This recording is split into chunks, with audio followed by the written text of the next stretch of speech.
The Congo War? Yes. The massacre? Yes. There's a big word that starts with a C that many European countries practiced. Colonialism, yes. That's a big reason why we're studying Nigeria, in fact. So, make sure your notes out. So, why study Nigeria?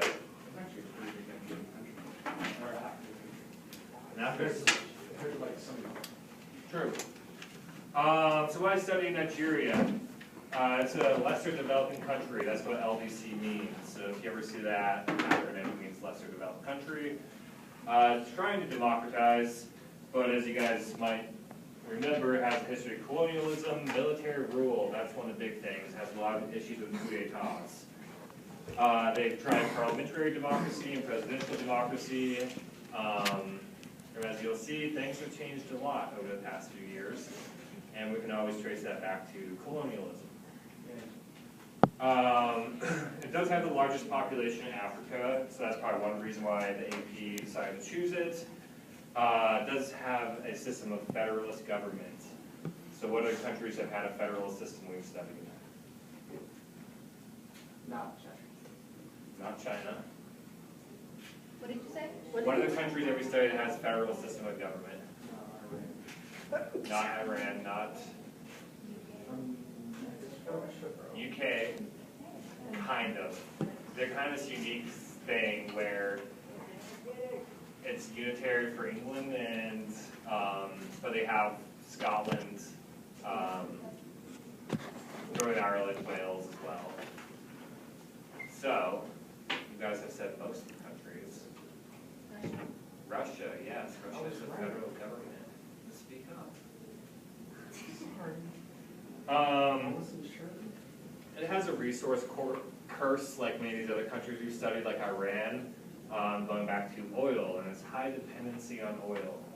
That might be a theme you might see between Iran and Nigeria. So if there's ever a comparative question about those two, you can trace it back to oil. And then patron-client relations, what we call this is pre-bindalism. Write that word down, underline it, whatever. Essentially, it's a political system where the elected officials and government workers feel like they owe it to the people who voted for them. So it's very, very partisan. So what they get with their share of government revenues, they share with their buddies in the same political system, or they share with their supporters, but they completely keep out the other groups who do not support them. All right. So, going to the sovereignty, authority, and power aspect of it, in terms of constitution, they technically have one. Their first constitution was in 1914, but they've had 8 more since, the latest being in 1999. So obviously when you've had 8 constitutions, or 9 constitutions in less than 100 years, you're going to have a lot of problems. You're going to lack a lot of stability.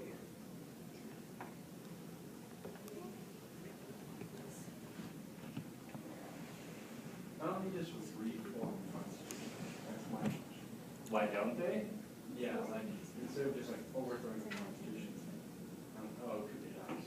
Well, coup d'etats, and as you will see, this has a very split nation. Yeah. Well, the Muslim. Yeah, that's part of it. There's also ethnic split. But yeah, because of this, most people feel like they've never had to follow the Constitution. Also, as you'll see, there's going to be 3 big regions we're talking about with Nigeria. And when one group makes their own constitution, the other 2 groups feel like they don't have to follow it. So that's why this constitution has very, very little power.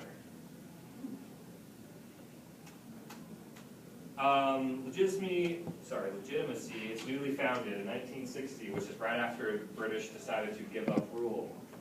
If you remember, Britain gave up rule of places like India, Bangladesh, and Pakistan after World War II because they just couldn't afford to keep up with it anymore. And eventually in 1960, they gave up places in Africa, one being Nigeria.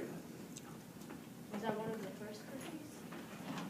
That the British gave up? Or, well, they gave up like India in 1948. No, I'm talking like Africa. I Actually, I don't know where it is in succession. I'd have to look that up. I think it's like mostly east of Africa. Britain? Yeah. Yeah. Yeah. I'd have to find a map because I don't remember exactly, because all the European countries split up Africa in so many different ways. But that's the problem, right? Because do you think when Britain says, here is a new sovereign country, do they think they take into account the racial, ethnic, political, religious divides? No. Yes. No. Who's seen Hotel Rwanda?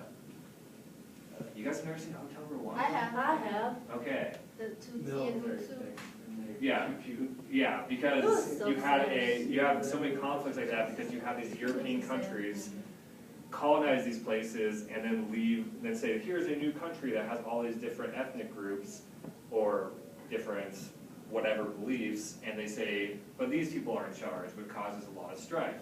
So a lot of problems in Africa go back to that. And Nigeria is no exception. But yeah, like I said, it's highly fragmented along ethnic, regional, religious lines. The sole stable national institution is the military. So that's a big reason why we're studying, because the militarism aspect to it.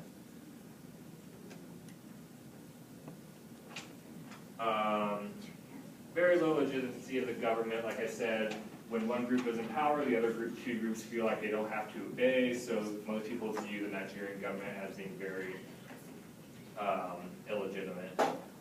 And massive corruption and distrust of government, as I bet you can guess. I feel like I missed the video somewhere. I did. Okay, hold on. All right. This one I actually want to take you guys take notes on. Well, pay attention at least, because I have a picture of this later, but this is really important to understand the divide. It's only 2 minutes long, though.